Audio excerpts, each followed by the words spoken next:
don't forget to like and subscribe. Hello there. Marnikanika, the queen of Jhansi. Okay. Let me try to formulate my thoughts here. So, I remember when I watched the trailer, the first thing I thought was Brave. When they introduce her, I swear, I think the Disney movie Brave, because the blue clothing she's wearing, the way her hair is just all puffed out, the wind blowing through, she's drawing her bow, she's hunting, she's a great archer. Immediately, it's just like, this is shot for shot from Brave. Yeah, so it's not bad. It's not bad. She's a great horse rider as well, just like in Brave. But I enjoyed the film, I will say that.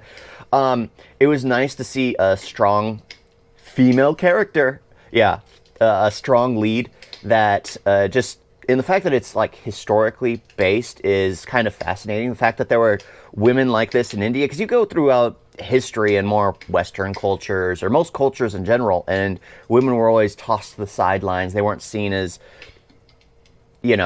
war type of strong. And here it's just like the more and more I watch classic and hear about classic Indian history in movies, it's just like there are strong women who make choices that basically either save or protect their people, or it's just like, wow, this is amazing, because normally they're so apparently this movie isn't historically accurate, because at the very end at least, because from what I understand, she fought with her dead child tied around her back, or tied around her as she fought the British. And they didn't have it here. I think because it would have just seen as too disturbing for audiences to watch. Because honestly, if I was watching and I saw a mother basically carrying around her dead child as she slaughtered people, I would just think there's something mentally unstable. And I think it would have been very hard for people to relate to as to why all the Indian kingdoms are following her every time she arrives, especially if she has her dead child tied around her. It's just like, who's going to follow this crazy person? So I think they just removed that to make it seem a little more understandable, even though at the time, I mean, I'm pretty sure there were reasons there. It was, everyone just sees, it was kind of a flag as to what they're willing to do to get their power, what the British were willing to do to get everything. And everyone could see it and understand it. So she's basically adopted by a family, a king or whatever, and then she is sent off to be married to one of the last standing strongholds, Jhansi. I think I'm still pronouncing that correctly. Yeah. And the king wears bangles, and that's something women wear.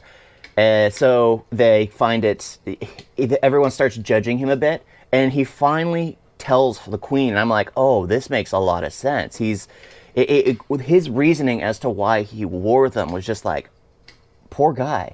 He has felt imprisoned. There's just like, it made me think, it was just like, is that why women wear them? That's sad. That's a sad way of thinking about it. But no, he wore them as a sign of his, they were basically shackles. He was a prisoner of his situation, because he had to bow before whatever British captain, general walked into his kingdom. He had to, but the queen refused to. And it's just, it was a nice to watch, because it takes probably an hour till the action actually starts. All you get in the first hour is her character standing up against them, basically being pompous. She's kicked out of her own kingdom after the first half, the intermission portion, and then the war basically starts when she has won the hearts of her people, because she refuses to bow. She walks out proudly after, for some reason, they're able to. I don't understand how they were able to conquer land by just a written piece of paper saying that it was theirs, when it just seems so confusing. And I'm sure those times were very hectic. I mean, it's just, there's someone coming in, ruling, traitors abound, and it's just like, honestly, I found the movie actually entertaining. Actually, I preferred her in this far more than when I saw her in Queen, because in Queen, the Queen fell flat for me.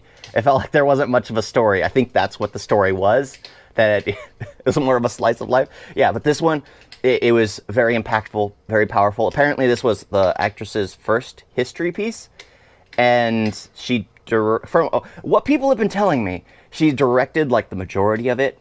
Yeah, like because I paused it halfway through and I was like reading historical pieces. Apparently, one of the directors quit. She had continued. There were conflicts of interest, something like that. Yeah, but she ended up directing the majority of it. Oh, yeah, the things you find out when you pause a film and start reading up on it. Yeah, but the movie was absolutely enjoyable. I did enjoy it. I kept wishing that the tiger because when they showed the brave scene, she captures the tiger, puts it to sleep. I was hoping she was gonna keep it around her and name it Raj, just because, just because. Yeah. Yeah, the Queen of Jhansi. That's what I could pronounce. The name, not so much, because she's given a different name. Is that a common thing? I mean, I know they do it in Britain too, but I think it's the kings that change their names. I don't know. I honestly don't know. I can't say I know much about royalty to begin with. I'm from a place that doesn't have royalty. Well, depending on what you consider politicians. Yeah. Thank you all for watching. Talk to you next time. Toodles.